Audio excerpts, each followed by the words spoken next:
Good morning, class. Today we shall move on to the next chapter, which is triangles. Okay, we know about triangle. What do you know? Triangle is a three-sided figure. Okay, it's like this polygon with three sides. Okay, triangle is a polygon with three sides and it has three angles. Yes, we know that a triangle is classified on the basis of sides and angles.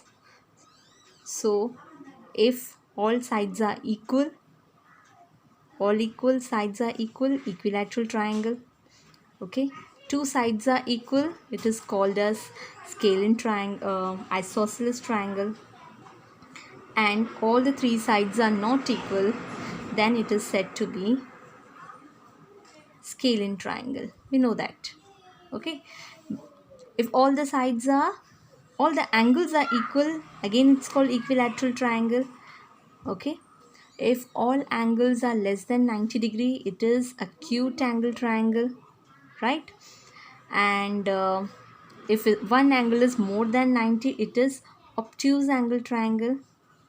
And if one angle is right angle, then it is called right angle triangle. Okay, so this is a basic of triangles. And what do you know? Sum of all the angles in a triangle is 180 degree. Okay, these are some of the points.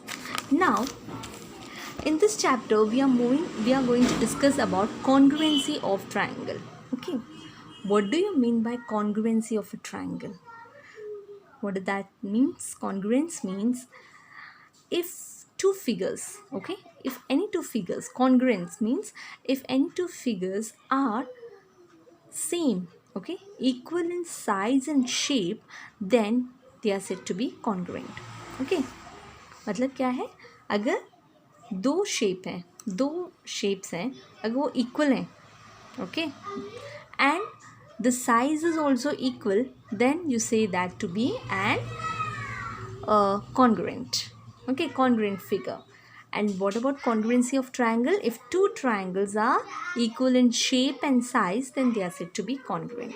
Okay, now I have a triangle ABC. इसको ऐसे भी बोल सकते हैं, अगर मैं इस triangle को इसके ऊपर डालूँ, okay, और दोनों बिल्कुल cover हो जाए एक के साथ एक, then you say that it is congruent. Okay, and the symbol for congruence is triangle ABC is congruent to triangle PQR. तो ये जो साइन है इसे कहते हैं कॉन्ग्रुएंसी साइन. ओके, अब हमें बता दिया है कि ऐसे बोला कि दो ट्रायंगल दिए हैं, ठीक है, और आपको पूछा जाए कि whether it is congruent. Okay, they have not, तो कैसे तुम प्रूव करोगे कि वेदर इट इज़ कॉन्ग्रुएंट और नॉट? ओके, नाउ उसे प्रूव करने के लिए हमारे पास चार रूल्स हैं. Okay, there are four rules, so one by one I will discuss about the rule. Now first, this is called S for side. Okay, S represents side, side, side, side. What is this? SSS congruence rule. इसका मतलब if three sides of one triangle are equal to the three sides of another triangle, then two triangles are congruent.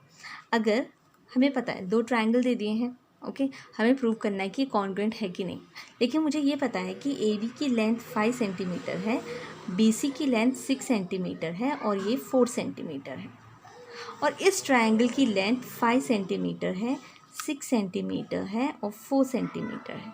तो देखो A B से P Q same same length हो गया, और P B C 6 centimetre, इसका भी 6 centimetre, ये दोनों इक्वल हो गए, और ये 4 सेंटीमीटर, पी आर भी 4 सेंटीमीटर. देयरफॉर हम क्या बोलेंगे कि ये दोनों ट्रायंगल जो हैं वो कॉन्ग्रुएंट हैं. हमें कैसे पता चला? इस रूल से, साइड साइड साइड कॉन्ग्रुएंस. अगर एक ट्रायंगल के तीनों साइड दूसरी ट्रायंगल के तीनों साइड से इक्वल होते हैं, then we say that the triangle is congruent. Okay, so here what do you see? AB is equal to 5 centimeter, AB 5 centimeter, AC 4 centimeter, ये भी 4 centimeter, ये 6 centimeter, ये 6 centimeter. Therefore, you say this to be an congruent triangle, right? तो इसको congruent proof करने के लिए मतलब दिखाना है तो triangle ABC is congruent to triangle PQR. आप इसको ऐसे नहीं बोलोगे triangle A B C is congruent to Q R P, नहीं बोलोगे, क्योंकि अगर क्यू आर पी हो गया तो ये क्या हो जाएगा, ये 5 ए बी तो 5 सेंटीमीटर है और क्यू आर क्या है 6 सेंटीमीटर, इस तरीके से नहीं लिखोगे। हाउ विल यू राइट, जिस ऑर्डर में वो इक्वल है उसी ऑर्डर में लिखोगे। यहाँ पे 5 6 4 है, यहाँ पे भी 5 6 4, तो triangle A B C is congruent to triangle P Q R, क्योंकि A B is equal to P Q, तो ए बी के बाद आएगा P Q R. Is it clear? तो साइड कॉन्ग्रुएंस रूल मतलब 3 साइड्स अगर इक्वल होंगे तो हमसे कहते हैं they are the triangles are congruent. अब ये दिया है। अच्छा, इसके अलावा हमारे पास हम इस वर्ड से भी कंसिडर करेंगे C P C T. C P C T का मतलब है corresponding parts of congruent triangle. ठीक है, इसका मतलब corresponding parts of congruent triangle. ये हमने पता कर दिया, ये पता चल गया कि ये कॉन्ग्रुएंट ट्राइंगल है। तो कॉन्ग्रुएंट ट्राइंगल यहाँ से है, तो करस्पॉन्डिंग पार्ट इसमें क्या क्या लिख सकते हैं हम, angle A equal to angle P है ना, और angle B is equal to angle C Q, and angle C is equal to angle are.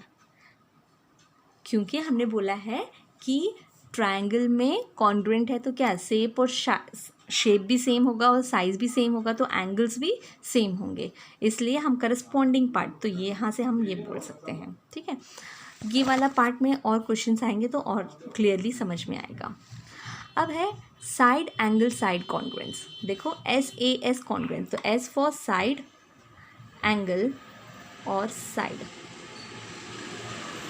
अब हमें दे दिया है कि ये दो ट्राइंगल है, प्रूव करो कि ये कॉन्ग्रुएंट है कि नहीं। अब इस ट्राइंगल में सपोज ये दिया है, ये A B equal to 6 centimetre और ये B C equal to 4 centimetre और ये दिया है 40 डिग्री, और इसी तरीके से इसमें भी 6 सेंटीमीटर 4 सेंटीमीटर और 40 डिग्री। अब ये हमें पता है। तो अगर कोई भी ट्राइंगल में, किसी भी ट्राइंगल में अगर दो साइड्स, ओके, दो साइड्स इक्वल हैं और उसके बीच में जो एंगल है, ठीक है, दो साइड्स गिवन है और उसके बीच में जो एंगल है वो अगर दूसरे ट्राइंगल के साइड्स और इंक्लूडेड एंगल से सेम हो, then we say that to be an congruent triangle. Okay, suppose इस तरीके से हमें दे दिया, अब दे दिया है ए बी सी, ये दे दिया है 4 सेंटीमीटर 3 सेंटीमीटर और यहाँ पे दे दिया है 80 डिग्री। ओके, और यहाँ पे दूसरा ट्राइंगल दे दिया है पी क्यू आर, ये यहाँ पे दे दिया हमारे पास 4 सेंटीमीटर 3 सेंटीमीटर और 80 डिग्री। तो देखो हमारे पास दो साइड्स हैं और उनके इंक्लूडेड एंगल दोनों सेम है ना, तो we say this to be congruent because two triangles are congruent if two sides, दो साइड्स इक्वल होने चाहिए और उसके बीच में जो एंगल है इंक्लूडेड एंगल, उसके बीच का एंगल होना चाहिए सेम दूसरे के साथ, then we say that to be an congruent triangle. तो ये ट्राइंगल क्या हो गया, triangle A B C is congruent to, क्या होगा देखो बी सी बी, तो ये हो जाएगा triangle A B C is congruent to triangle B C, हमारे पास क्या है 4 सेंटीमीटर, यहाँ पे पी क्यू 4 सेंटीमीटर है, पी क्यू आर। ठीक है, so therefore this triangle is congruent to triangle P Q R. Okay, next congruence rule है angle side angle, that is angle, ये हो गया side and this is angle. तो अगर दो एंगल्स के बीच में जो साइड है, अब देखो ये 40 डिग्री, ये 60 डिग्री, ये 6 सेंटीमीटर, तो दो एंगल्स के बीच में जो साइड है equal to the other triangle, दो एंगल और उसके बीच में जो साइड, हमने साइड एंगल साइड में देखा, दो साइड के बीच का जो एंगल अगर सेम हो देन दिट इज कॉन्ग्रुएंट। यहाँ पे दो एंगल और उसके बीच में जो साइड अगर वो इक्वल हो then that is congruent. So the two triangles are congruent if two angles and the included side of one triangle are equal to the two angles and the included side of the other triangle. ये है हमारा angle side angle congruence. Okay यहाँ देखो ये angle this angle के साथ 60 degree, दो angles हैं, उसके बीच में जो साइड है 6 सेंटीमीटर। अगर हमारे पास कुछ नहीं दिया, हमें सिर्फ ये दिया है, then you can say that it is by angle side angle congruence they are congruent. Okay, and the next congruence rule is angle side. ठीक है, अगर हमारे पास दिया है ये 40 डिग्री, ये 60 डिग्री और यहाँ पे 4 सेंटीमीटर, अगर इस तरीके से हमें पता है कि ये दो एंगल हैं और इसके बीच में जो 4 सेंटीमीटर उसका है, तो हमने चेक करना। अगर इसी तरीके से यहाँ भी दिया है 40 डिग्री, 60 डिग्री और 4 centimetre, even then the triangles are congruent. Okay, so this is angle side. समझे, एंगल और उसके बाद में दो एंगल्स के बाद जो साइड आ रहा है, ठीक है, दो एंगल्स के बाद जो साइड आ रहा है, if that is equal to the other triangle, angle and side, then it is an congruent triangle. Is it clear to you? So this is what, these are the 4 rules, and tomorrow I will start with the exercise questions. Okay, so please note it down all these points and write down the definitions, write down triangles के different types and do these questions today. Okay, thank you class.